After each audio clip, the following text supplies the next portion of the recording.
Eu tinha muita dificuldade em me expressar. Uma simples conversa para mim era complicada, porque eu falava muito baixo e embolado. E quando as pessoas falavam, você falou muito rápido, repete de novo, aquilo me machucava. Eu falava, mas tem que falar tudo de novo.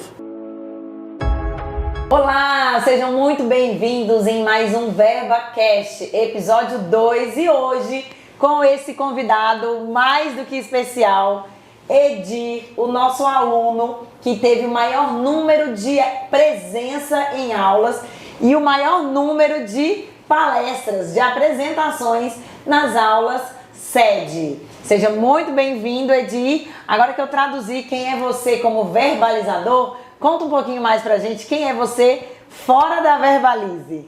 Muito obrigado, Mari, por me receber.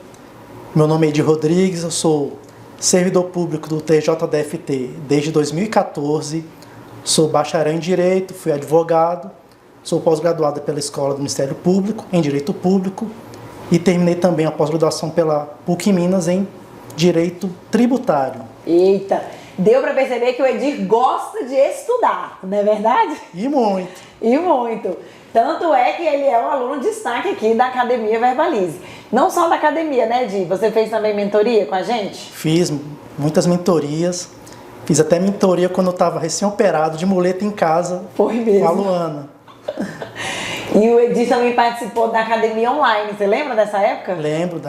Uma época de transformação e mudança para todo mundo, porque ninguém esperava que o mundo fosse mudar de uma hora para outra com a pandemia. E foi tudo novo para nós. E um aprendizado constante, tanto para quem estava dando a aula e como quem estava aprendendo. Então foi aprender a lidar na janelinha também do virtual, foi uma ótima experiência. Eu lembro, nessas aulas da academia online, ele levantava, todo mundo ficava sentado na câmera assim do computador, e o Edir era o aluno mais aplicado, ele botava o computador mais distante, levantava e fazia as dinâmicas finais em pé, não é verdade? Em pé. É. Muito bem. Bom, Edir, hoje eu quero saber um pouquinho mais sobre a sua transformação durante esse tempo de Verbalize. Quando é que você entrou aqui na Verbalize? Você lembra exatamente assim o ano, a data, a experiência, como é que foi a sua chegada? Eu entrei na Verbalize em janeiro de 2020. Certo. Nossa, pré-pandemia mesmo, né? É.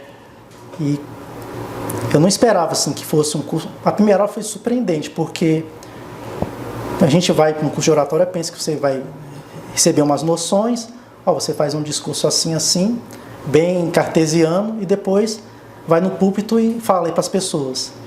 E na verdade foi o contrário, foi uma aula super dinâmica, que se não me engano foi com o Edinho, então foi uma aula de teatro, então quebrou tudo que eu estava esperando. E eu pensei, vou ficar aqui uns 3 meses. Esses 3 meses foram 3 anos fechados. Legal. Edir, e o que te fez procurar uma academia de oratória, uma escola, um curso de comunicação? Qual que era a sua dor, a sua dificuldade? Como é que era a sua vida antes da Verbalize? Eu tinha muita dificuldade em me expressar. Uma simples conversa para mim era complicada, porque eu falava muito baixo e embolado. E quando as pessoas falavam, você falou muito rápido, repete de novo, aquilo me machucava. Eu falava, mas tem que falar tudo de novo. E era quase gerava situações de retração. Eu ficava com medo de falar, porque a pessoa poderia não entender o que eu estava falando, a minha mensagem, eu teria de repetir. Aí, você fala para dentro, você não consegue falar direito, fala com a boca. Então gerava muitas dores. E quase que criou uma gagueira, porque eu falava bem baixo, bem pouquinho. Eu falava questão, meio com medo de julgamentos. E depois viraram uns auto-julgamentos. E com o tempo senti necessidade que tinha que mudar, porque aquilo tudo estava me prejudicando. Em casa, no trabalho, se eu ia para o shopping ou algum vendedor fosse me atender, eu falava, poxa, eu falei, tô só olhando, é ir embora da loja, você ia correndo. Até na abordagem do vendedor com você já fugia daquele contato. Morria de medo, de vergonha. Compras online, então, para você era o melhor caminho. Era caminho, para mim foi algo muito bom, foi a solução para muitos problemas. Entendi.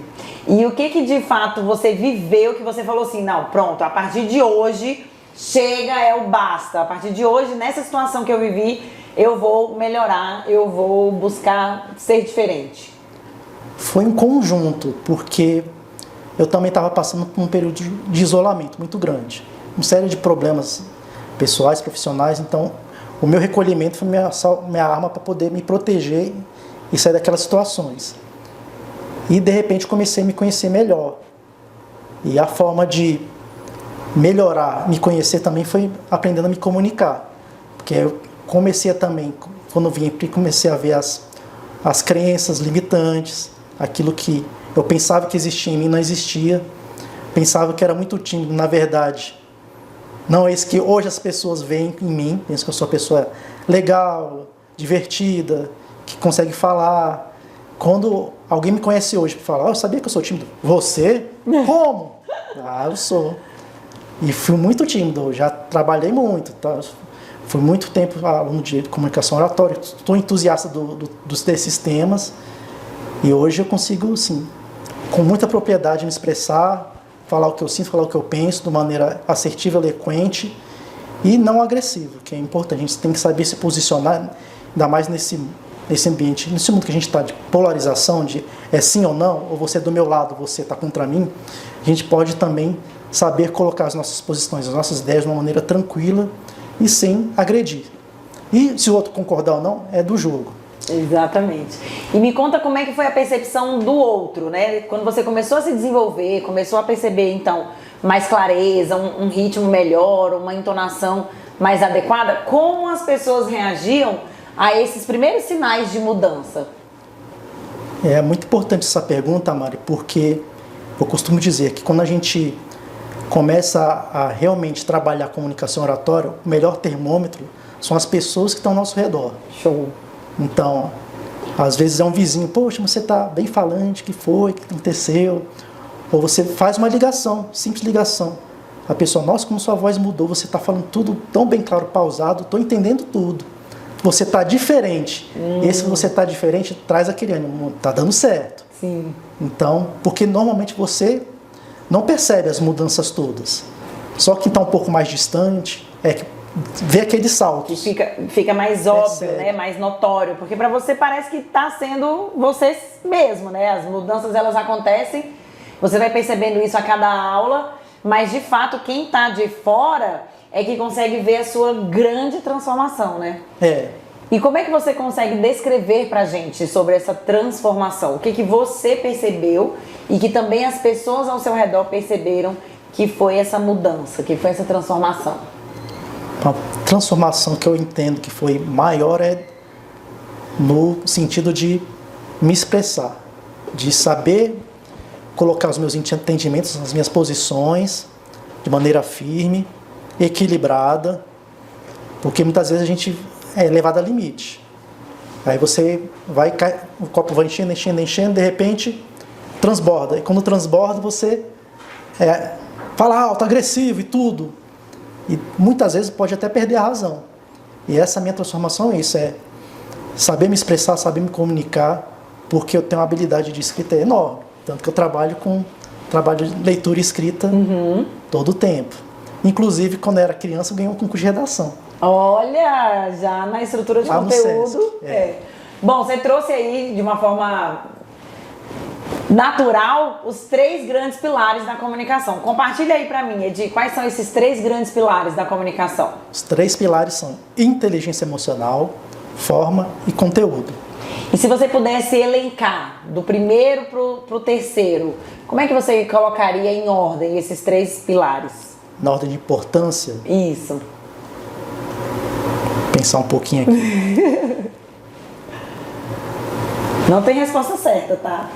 Ó, esse é o meu ranking, é o top 3. Tá. É a inteligência emocional, o conteúdo e a forma. Legal. E por que você coloca a inteligência emocional, então, como o top 1? Porque é importantíssimo você saber gerenciar suas emoções. Quando você vai falar com alguém, até quando você vai escrever um e-mail, uma mensagem no WhatsApp, mandar até uma mensagem de áudio. Você tem que, primeiro, saber o que você está sentindo, o que está acontecendo naquele momento com você, ao seu redor. E depois saber como falar. Então você vai gerenciar. E o medo, a angústia, a ansiedade vai acompanhar a gente a vida inteira. Eu falo o seguinte, as emoções elas não somem, né? Você vai se apresentar até aqui conversando, gera um medinho, tem uma ansiedade. Né? O que você tem que fazer é saber que é natural. E no dia que isso tudo, esses sentimentos acabarem, você não vai ser mais um ser humano, vai ser um robô. Algum outro ser humano não vai ser mais. Não vai ser mais, né? Legal. E você consegue perceber que durante as aulas, esses pilares, né, esses conteúdos, eles estavam ali apresentados de uma forma congruente? Você sentia, você conseguia enxergar de fato cada um deles? Sim, eu conseguia verificar nitidamente cada um dos pilares.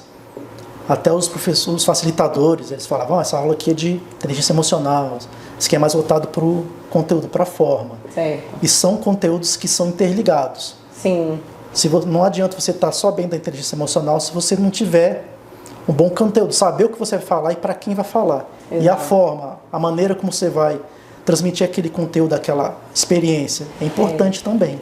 Na verdade, esses 3 pilares, eles são sim interligados, obviamente que é subjetivo, né, a ordem de importância. Talvez tenham pessoas que já tenham mais segurança, mais confiança e considerem o pilar inteligência emocional como um pilar mais mediano e tem mais dificuldade ou acha mais importante desenvolver habilidades de conteúdo, por exemplo, né? E o contrário também. Então, às vezes, uma pessoa que é muito travada, muito tímida, que não olha no olho, que tem uma dificuldade de gesticular, vai considerar que esse é o pilar mais importante, porque, de fato, é o pilar que ela precisa desenvolver ainda mais, né? Hoje, você considera que algum desses pilares ainda não está tão bem executado durante as suas apresentações, reuniões ou interações? Você ainda sente que tem um deles ali que puxa o seu pé para baixo? A gente sempre tem o que melhorar. Aquela máxima de melhorar 1% a cada dia. O que eu ainda tenho um pouco de dificuldade é na parte de conexão visual, muito em razão do que eu vivia antes. Certo. Então, o que você sente ainda de dificuldade em relação à conexão? Que às vezes eu estou falando com a pessoa, ou começo um diálogo e não falo diretamente. Tá. E algumas vezes eu percebo isso. Eu falo, fiz errado. Mas eu também não posso falar, para tudo e... Joga fora tudo que eu fiz, né? Não. Aí eu percebi, converso com a pessoa, tenho um diálogo, então com uma mensagem de áudio tão gaguejada, não apago, falo, vai em frente. E depois faço uma pequena análise. Legal. Um certo momento eu não conectei tanto com a pessoa. E também a conexão visual, ela tem alguns poréns, porque se você ficar conectando toda vez, parece que você está encarando, está intimidando. Quase um psicopata ali, né? Um olhar psicótico. Então é importante você mostrar interesse com a pessoa, olhar, mas também não ficar o tempo todo mirando, porque pode parecer, não que você queira aquilo, a sensação, mas a pessoa está Você não quer transmitir, né, aquela mensagem. Mas às vezes, por falta de percepção, falta de consciência, você acaba tendo um comportamento que comunica outra coisa. Isso acontece muito, né? Às vezes você acha que está abalando e, na verdade, a mensagem que está sendo transmitida não é aquela que você acredita que está sendo. E quem que você considera assim, um grande orador, uma grande referência como comunicador? Como comunicador? Ou comunicadora? Vou falar de um brasileiro e de um estrangeiro. Para mim, o melhor comunicador, independente de gosto, no Brasil é o Silvio Santos. Até hoje é ele.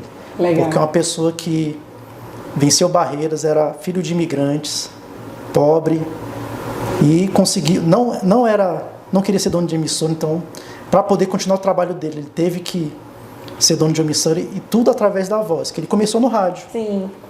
Ele começou fazendo programas do rádio, então, para mim... Grande comunicador, Silvio Santos. E na parte da política internacional, eu gosto muito de ouvir os discursos do Barack Obama. Legal, outro grande orador. Porque ele traz uma tranquilidade, uma serenidade, nos discursos dele, ele transmite uma propriedade que ele está falando, entendendo em tudo que ele está passando para a plateia. Muita confiança. Muita confiança e entendimento. Ele passa isso mesmo, a sabedoria. E não é de uma forma arrogante. Legal. É importante. E hoje, assim, nas suas relações, o que você identifica como o maior desafio das pessoas em relação à comunicação? Seja no ambiente pessoal ou no ambiente profissional. Você, como um grande verbalizador, aluno exemplar, que durante 3 anos esteve ali assíduo, estudando, acessando os melhores conteúdos, colocando tudo isso em prática, o que hoje você olha e fala? Isso aqui é um grande desafio, é um grande problema decorrente de uma falha na comunicação. Na minha opinião, o maior problema é a pessoa imaginar que o outro entendeu, é subentender. Ah, eu passei uma mensagem, fulano entendeu. Certo. Simplesmente o emissor vir e jogar a mensagem sem garantir que o receptor tenha compreendido. Isso também é um exercício de empatia, porque o que é claro para mim pode não ser claro para a pessoa. Sim. O que é rotineiro para mim é fácil, para o outro não é. Sim. Então, eu tinha até... Seu ponto de vista não necessariamente é o mesmo ponto de vista do outro. Ou então, o que você pensa que a mensagem que você quer passar não necessariamente vai para outra pessoa. Fica um ruído da comunicação, como a gente fala. E isso gera conflitos. Dá um exemplo no dia a dia. Como é que isso acontece? Como é que você vê isso? Sem citar nomes. Aí pode ser em casa mesmo. Alguém pede, tá faltando tais produtos do supermercado. Eu quero comer pão quente à noite. Aí você chega, traz os produtos, mas e a manteiga? Eu queria comer pão quente. Ué, você não falou que acabou? Então, para aquela pessoa, no entendimento dela, pão quente... Não vai manteiga. Tem que manter. Na outra, no entendimento de quem pediu as compras, óbvio que tinha que comprar manteiga. E no entendimento de quem foi às compras, pão quente é pão quente. Isso. Não precisa de manteiga. E não comprou a manteiga. E isso é um exemplo claro de treta, né? Que essa treta aí vai dar uma treta das boas, chateação. Né? Porque você não foi comprar. Então eu vou lá comprar agora. Não, agora não precisa mais, não. Não tô mais afim. Por que você não pediu manteiga? Não, até parece. Você não sabe que pão quente é com manteiga? Entendi. Boa. De fato, essa dificuldade de cumprir as etapas do processo de comunicação. E quando que você vê uma situação que você bate palmas, assim, que você fala, nossa, que bonito ver essa comunicação. Já aconteceu com você? De você viver uma situação e você se perceber como um grande comunicador, né? Um grande mecanismo nesse processo de comunicar? Já tive um teste de fogo no passado. Foi? Me conta. Porque foi o seguinte, eu estava querendo mudar de área e fui fazer uma entrevista com um desembargador. E foi via virtual, foi no celular. Né? Nossa! Eu de casa. E começou assim, que eu estava no laptop. E começou a travar. Ruído técnico. Eu falei, calma aí que eu tô entrando aqui. Aí não conseguia. Eu falei, vou entrar pelo celular. Avisei. Aí coloquei o pedestalzinho do celular, tava em casa numa cadeira com braço e tudo. E fui conversando. E é uma situação que já tinha um nervosismo porque não tinha dado certo a primeira tentativa, né? Aí eu vou pelo celular.